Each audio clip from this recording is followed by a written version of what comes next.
So for example, we work with Amazon and live sports, right? Amazon Prime live sports. And so when they run an ad for Taco Bell ad on Amazon Prime, Amazon doesn't know if somebody went and bought at Taco Bell. We do. And not only do we know that, but when you think about incrementality, we can also tell you that this person was exposed to this ad. They have not bought Taco Bell within the last 6 months. I feel like marketers talk a big game about being data driven, right? But they're often chasing proxies, not outcomes. Do you see that in your space too, like with your customers when they come to you? Or are they chasing the wrong things? So in the early days, click-through was really cool because it was measurable. It doesn't answer the question that at the end of the day, a marketer needs to answer, which is, did my product sell? It's the first time I've seen a company create a value exchange between consumers and their data. So we have found a way to pay users basically for access to their data. Is that the holy shit moment for brands when they log into the dashboard and they see that data and they're like, oh my God, look at this. We can make a change right now before the money's gone. That's exactly right. And now you're starting to think about what can we do in the middle of the campaign? What can we do as this thing is actually running and cranking?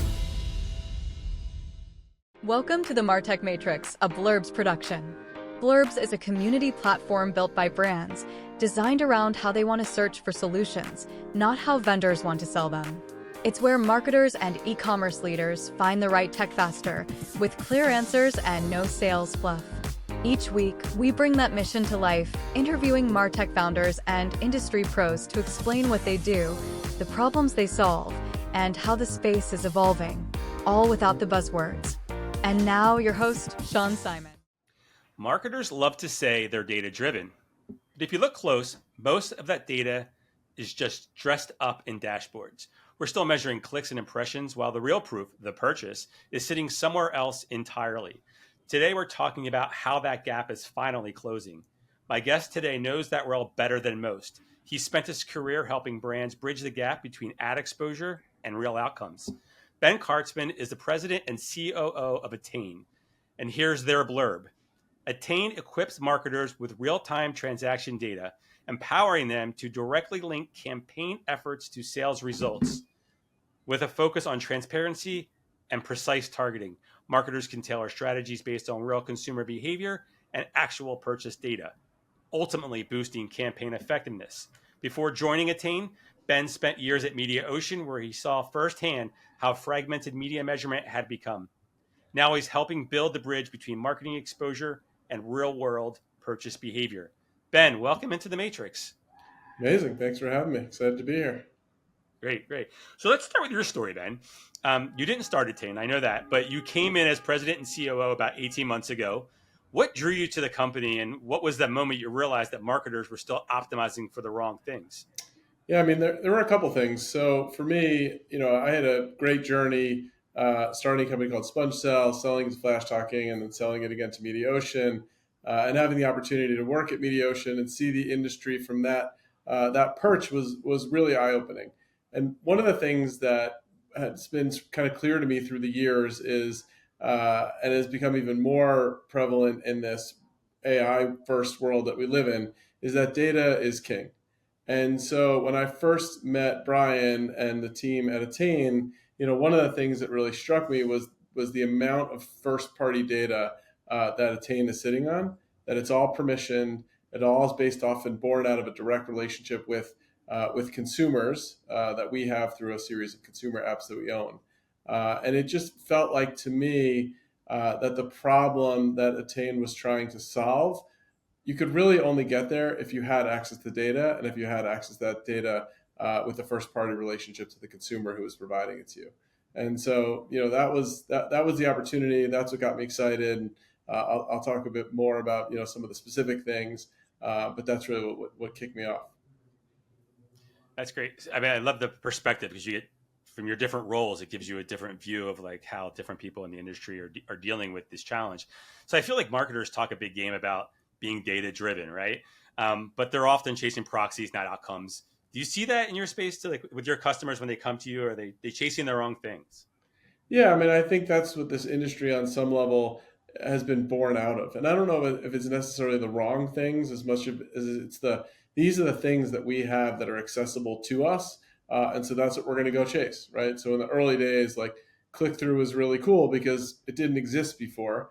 and it was measurable, and so it was something to go chase. We quickly realized that that's not a great metric. It's just a proxy. It doesn't actually answer the question that that at the end of the day a marketer needs to answer, which is did my product sell? I ran a bunch of advertising, and did it actually move product for me? I don't want somebody coming into me and telling me, like, which has been happening in the sort of retail media space over the last 2, 3, 4 years.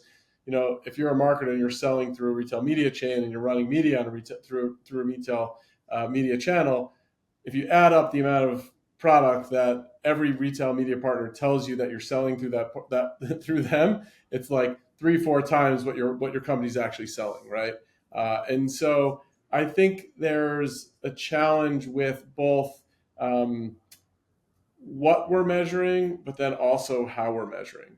And I think that creates an opportunity for an independent partner who can validate the actual outcome, the actual purchase of a good, and to be able to do it at scale without any bias and without any blind spots. And I think that's kind of the thing that were marketers measuring the wrong things? I don't know. I mean, I think it was just more marketers were measuring the things that were available to them. And now that we live in a world where we can bring purchase data to the forefront, and we could use that to help marketers understand, what parts of their media were working.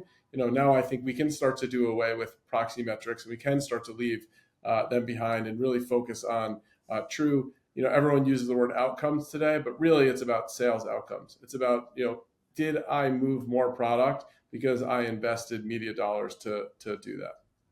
Yeah, it's funny. I mean, I hear brands talk about performance all the time, but then when you dig in a little further, everyone's got a different definition of what performance means to them.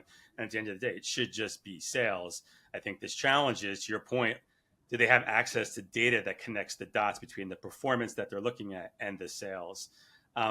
So when you first talk to a brand that comes to you or that you're pitching, do you see brands fooling themselves? Like, are they trying to convince themselves that they're doing it the right way and that you can't possibly teach me anything? Or what are the blind spots, right? Are they that's leading to those bad decisions? Yeah, I think it's marketers are trying to do the best with the resources that they have available to them, honestly. And I think it's the solutions that they are bringing to the table for themselves, whether they're homegrown or they're, adopting solutions from third parties, are born out of, the resources that they've had in front of them for the times for the time period they've been trying to solve this problem.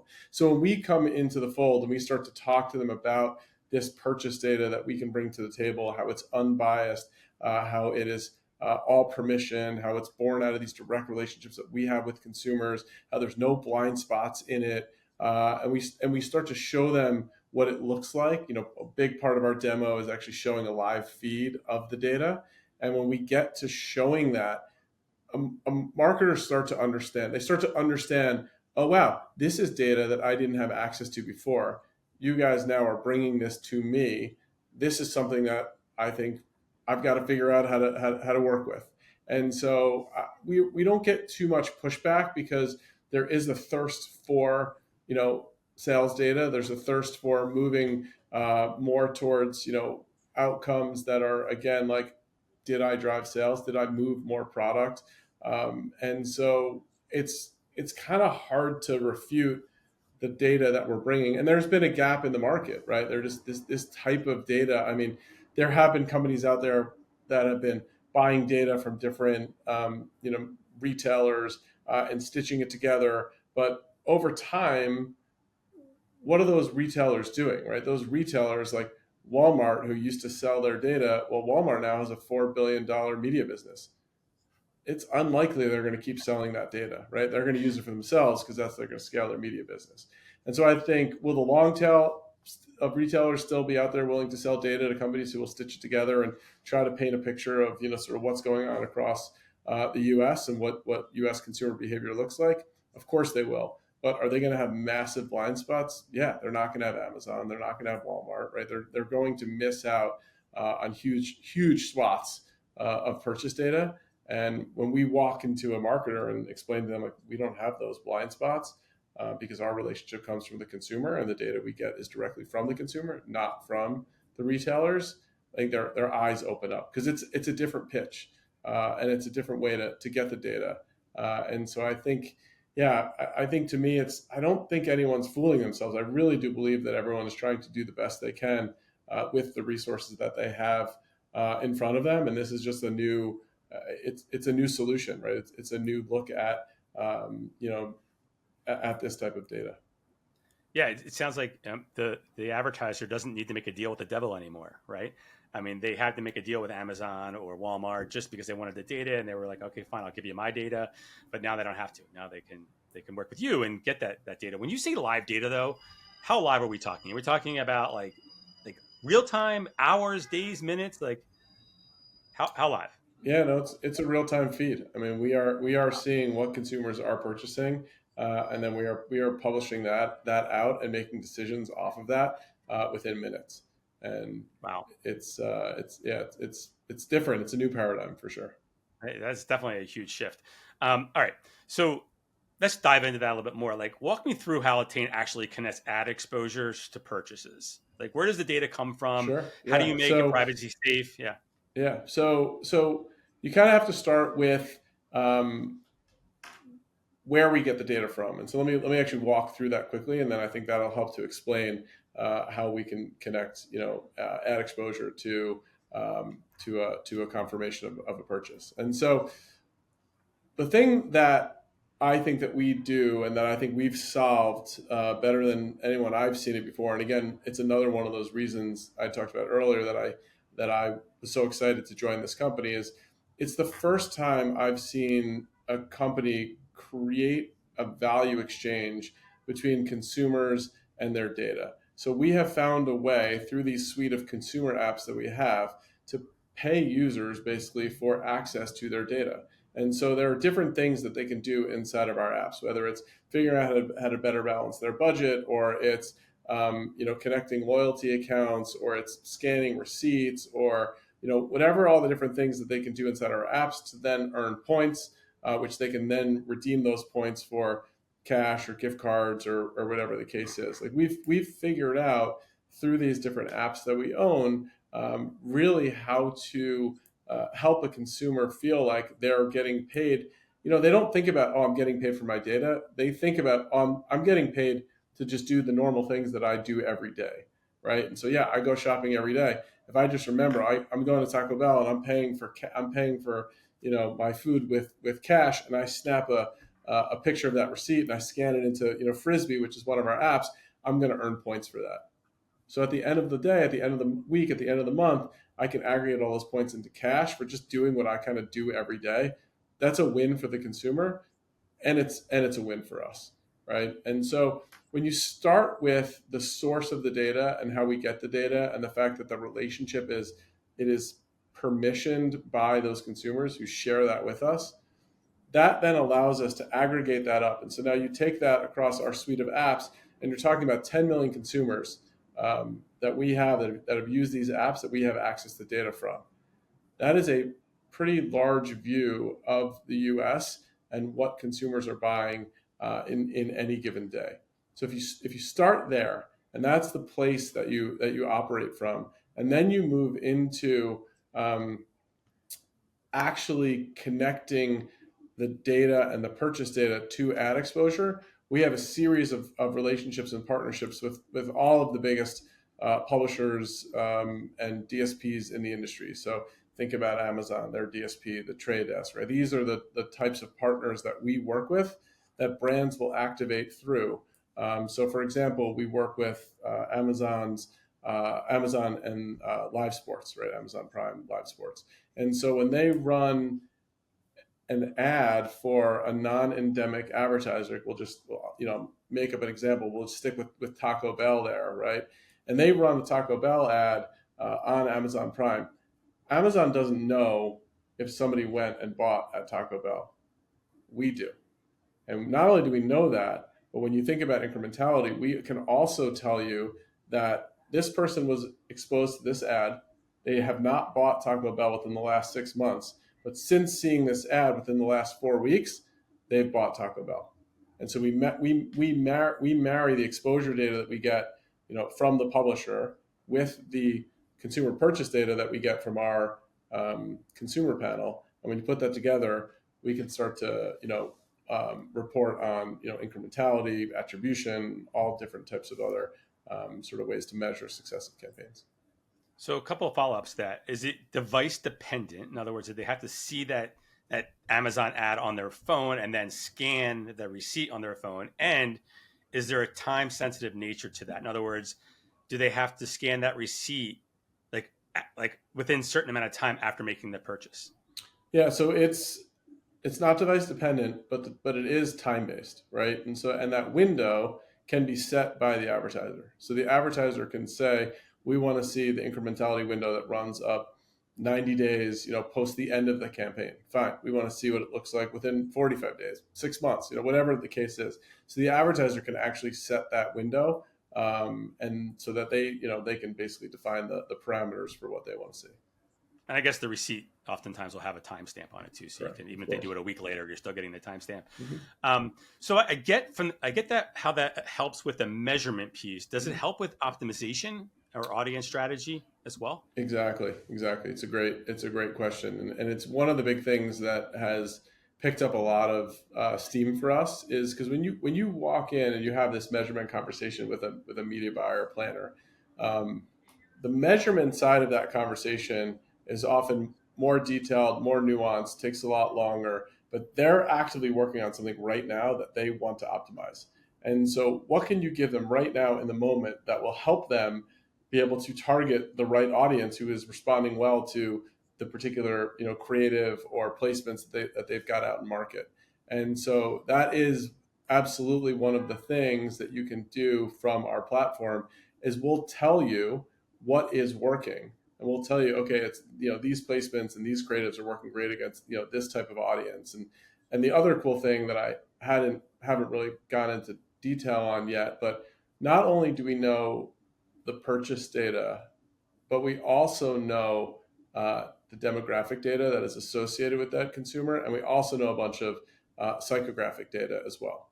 And so when you think about that from an audience building perspective and from an audience targeting perspective, you can start to get pretty rich and also pretty granular in terms of what is working and who it's working for and the type of person that is responding to this. So it's not necessarily about the one-to-one connection. It's not about getting to that one person. It's about identifying the type of person that is buying from you and being able to go out and find more of those people. And so that is a big part of our business, is doing exactly what you said. Well, and sorry, you said something about one-to-one, and I was thinking about this when you mentioned 10 million people are opted in. Obviously, if Taco Bell runs a CTV ad through Amazon, everyone that sees it and goes and make a purchase isn't in your network, right? So is there like a mathematical formula that you give brands? Is it the same for every brand to help them sort of project out, like, based on the conversions we saw and the number of impressions you received, this is how many sales you likely received from that ad? Yeah, that's exactly right. Is it a unique formula for each advertiser? It's not. So it's more about the methodology on the measurement side and how we do it, and then it's applied broadly. Got it. Okay. So on this show, we've had other vendors that focus more on the MMM and incrementality side of business, and those measurements tools have come a long way in terms of getting closer to real time. They're not 6 months out, 12 months out like they used to be, but this is even more advanced. And maybe this plays into the ICP. Maybe your ICP is different than their ICP. Who is this ideally made for? Is it the taco, like the quick serves, anyone that sells offline? Like, how do you focus your sales efforts when you think about ICP? It's a great question, and it's also a great observation, right? And so to your point, like, the measurement industry is moving more, as everyone's trying to get as close to real time as they can. And to your point, it used to be, I got to wait 6 months. Well, 6 months is too long, right? I can't wait that long to optimize in this sort of programmatic world that we live in, where everything is going more and more programmatic, and eventually we'll be going agentic. And so it's not going to, that model just, it won't work, right? And so So I think that's it's a astute observation, and I'm not surprised, to hear that that is where kind of the industry is headed. Because I think we have to head there, otherwise I think we're going to become I think we're going to become irrelevant, basically. Yeah. So you mentioned agentic. I was going to save this question for later, but is that where you go next in terms of like today you're able to create attribution in almost real time? Are you going to get to the point where you're actually predicting behavior based on historical campaigns and tell advertisers if you do this, then you'll get this? So it's like you're sitting in our roadmap meetings. I am not. For the audience, I have no idea. Yeah, there's a lot of talk internally here around predictability. How can we use the data that we have to get more predictive? It's a big thing that we think about, right? So, and I think a lot of that will have to come in partnership with the big buyers of media. And so whether that's the big programmatic players, whether that's the big publishers, right? Like we don't control media, we don't sit on media. We just have this, this massive stack of data. And so when we think about that in the context that you are, describing here, I think that's a big part of the future for us, right? Is how can we actually get out ahead? Like, okay, we've seen this campaign before, or we've seen something like this where it's tried to target this type of person, and it's run, in with these specific parameters. And so I think you will see that, right? I think there's probably opportunities for us to do that even on a product or SKU level too. But that might take us in a whole different direction. But yeah, I mean, it all comes back to the data asset that we sit on, the uniqueness of it, and the more and more we leverage it and use it, then I think the smarter and smarter we will get with it. So, who does an advertiser need to work with if they're going to work with Attain? Do they have to then work with, an Amazon, the Trade Desk? Like, is there an ecosystem that they have to work within to leverage your services? Yeah, so there's not, and it's wide open. And I think this goes back to your question earlier on ICP. The nature of the data is such that it allows us to work with all different types of brands, right? So we talked about QSRs, CPGs are great for us. Insurance is great for us. Streaming is great for us, right? Think of anything that you buy with your credit card or your debit card. That's the type of data that we have access to. Retail is obviously a huge channel for us. Those are huge partners for us. Delivery services are big for us. Travel's big for us, right? So when you think about it across that lens, what we felt like we had to do and what we had to solve as a company was, yeah, we want to walk into that room with any one of those, buyers, planners, strategists, measurement analysts at any one of those companies and their associated agencies. And we wanted to tell them, yeah, you can run this anywhere you want. So if it's in social, well, we've plugged into basically every copy for every social platform that's out there. So we've checked that box. If it's programmatic, we've got partnerships with all the big players, that I've mentioned. We've checked that box. We're doing a bunch of stuff in audio now, right? And so like every new channel that comes up, CTV is obviously a massive one for us, right? And so every new channel that comes up, we actually believe it's on us to be the sort of the integrators into the ecosystem, so that when we do walk into that room with said buyer, planner, brand manager, what have you, we've already answered the question that to your point we know they're going to ask. And I would imagine retail media is like huge, right? Because that's probably one of the hardest things to measure. So you mentioned a lot of different players, but is it true that Attain was named Amazon's DSP, like first automated offline sales lift partner? Did I say that right? Correct. We were the first sales lift partner to be listed in Amazon DSP. That is correct. That's a big deal. So what does that partnership make possible for advertisers that maybe they don't realize if they're listening today and they work with Amazon and they don't know about this? Like, what does it unlock for them? Yeah. So what it does is it allows them, when they're running a campaign in the DSP and they want to track and measure the success of that campaign to these real world outcomes that we're talking about here, to these sales transactions, it allows them to do that. So just in the click of the button, we've done all the sort of plumbing behind the scenes. And this is the same thing. If you're in the trade desk, you'll see the same exact type of thing and type of setup in there as well. I like what you said about, you got my mind cranking around audio and CTV. Our last episode, which was with a company called Frequency, they don't get into the measurement space, but they work with a wide range of advertisers. And measurement's always the challenge with audio in my experience. This is something that I'll definitely keep top of mind when I'm talking to brands about that. Can you bring this all to life? This is all fascinating because it's very different than anything we've talked about on the show before. Can you give me an example or a story where Attain data changed the plan mid-flight, where a brand was using the solution and said, "Oh my God, look what we're learning here.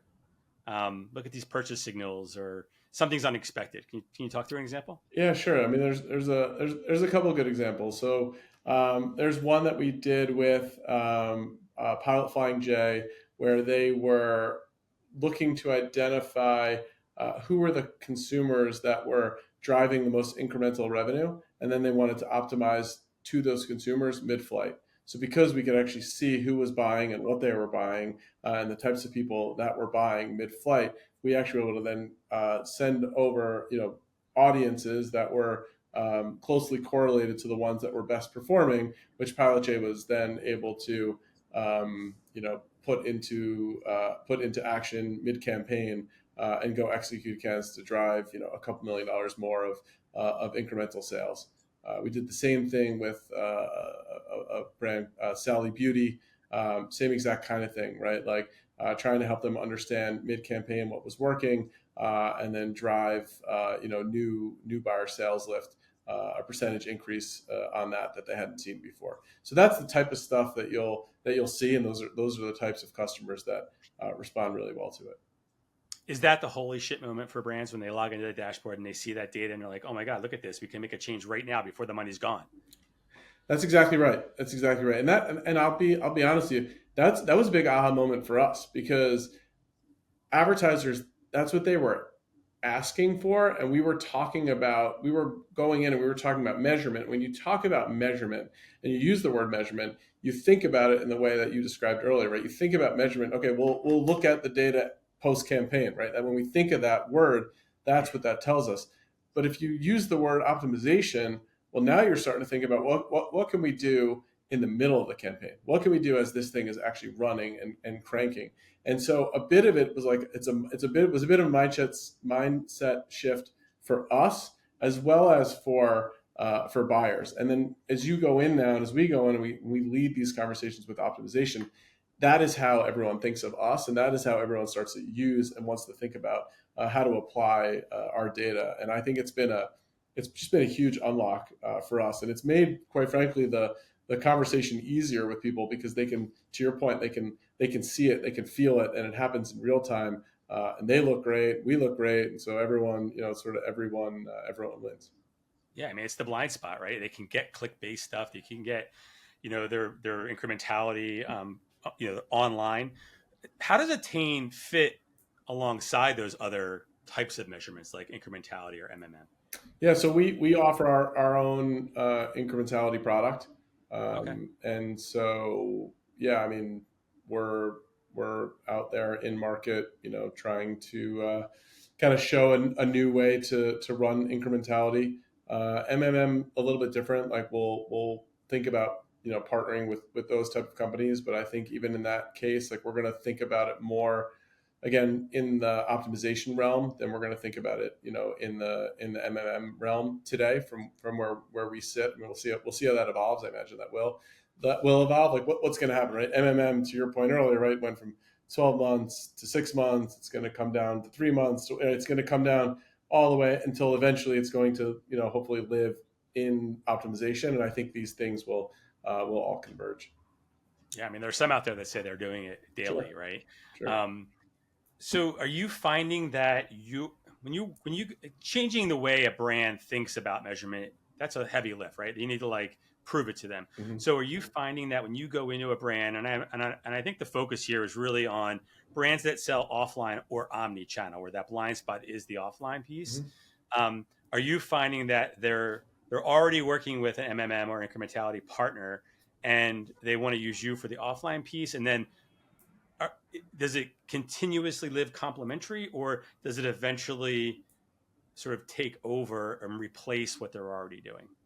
Yeah, I mean, what's interesting about this space, which is probably not surprising to you, is and to your listeners, is it's so varied, right? It is so varied. There are some that want to see it sit complementary, and they want to see our real-time purchase data get pushed into MMMs, which, like I said, we're happy to do because it makes those MMMs stronger. And then there are others that kind of see the future and see that like the future is really rooted in the data and where the data is coming from. And if we're already sitting on this real-time nature of data and we can optimize against it, then that is, what else do you kind of need after that, right? I mean, like product is moving off the shelves, and we can see that, and we can tell that, and we can optimize to that, and that is ultimately the goal of what any measurement solution is going to bring. So I think we're going to do everything that we can to stay rooted in the real time nature of the offering, given the real time nature of the data, and try to live as close to optimization as we can. Because it's where it's all headed. Do brands want to say, like, let's say we'll keep using Taco Bell? Hey, you have 10 million people in your data set. Mm-hmm. We want to target ads to 5 million of them, and not target ads to the other 5 million, and measure the incrementality there. Is that a way that they leverage you, and then you feed those audiences into the DSP or whatever? Yeah, I mean that is one way. We also partner with a few different identity spines, so we can scale up those audiences and even scale down those audiences as they see fit. So it's probably less about like holding out 5 million of ours while testing against an existing 5 million of ours. And it's probably more about identifying the exact type of person. So it's like, let's say they're doing conquesting, right? And one of the cool things, we haven't really talked about this, but one of the cool things that we offer is we launched this new insights product just a couple months ago. And what the insights product does, again, given the nature of the data, we can tell, like, you can go in and search on any brand that you want, or any retailer that you want, or any QSR that you want, and we'll tell you who the likely buyers are of your product. We'll tell you average basket size. We'll tell you how much these buyers spend on this product over a given period of time. We'll tell you how many are more likely to be male, how many are female, how many own pets, how many don't, how many are likely to have an Amazon Prime membership, how many do not. But we'll also tell you where these customers switched from, and also where they're switching to. So if you're Taco Bell and you want to go in there and you want to target against who is the competitor that is stealing most of my customers, and I don't know what it is off the top of my head, but let's just say it's Chick-fil-A. You can go out and you can build a whole, like a series of audiences. Oh, it's actually not just Chick-fil-A, but it's Chick-fil-A users who happen to have pets and also happen to have a Netflix subscription, right? And they tend to live in the Southeast or whatever. So you now know who those people are because of our insights product is providing you that, and then you can go out and target against those people, and you can see. And so, like, you could do the holdout strategies that you want to employ with the media that you're buying, and we'll supply you with the data to test it. All right, fascinating. So before we move on to the rapid fire segment of the show, did I miss anything else? Is there anything else that people should know about Attain that we didn't cover? No, this was great. I think it was a pretty comprehensive overview. I think we talked about a lot of what we do, where the data comes from, the privacy first nature of the data, the permission elements of it, how we work within the industry, the types of partners that we have, and this was wonderful. Excellent. All right. So, rapid fire. Don't overthink these. One marketing tool you can't live without.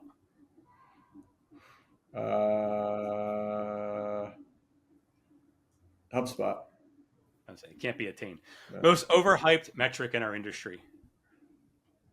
Attention. A brand you think is crushing data-driven marketing. Liquid Death. First, finish the sentence. The future of marketing is Agentic.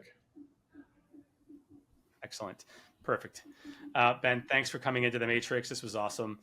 If you want to learn more about Attain, check them out at attainoutcomes.com or start at trustblurbs.com/attainoutcomes.com. And as always, thanks to our sponsor, Blurbs, for helping marketers find clarity in the chaos of MarTech. Take care. That's it for today's episode of the MarTech Matrix, a Blurbs production.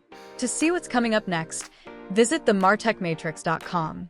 And if you're looking for your next MarTech solution, start your search at trustblurbs.com, where marketers discover vendors faster.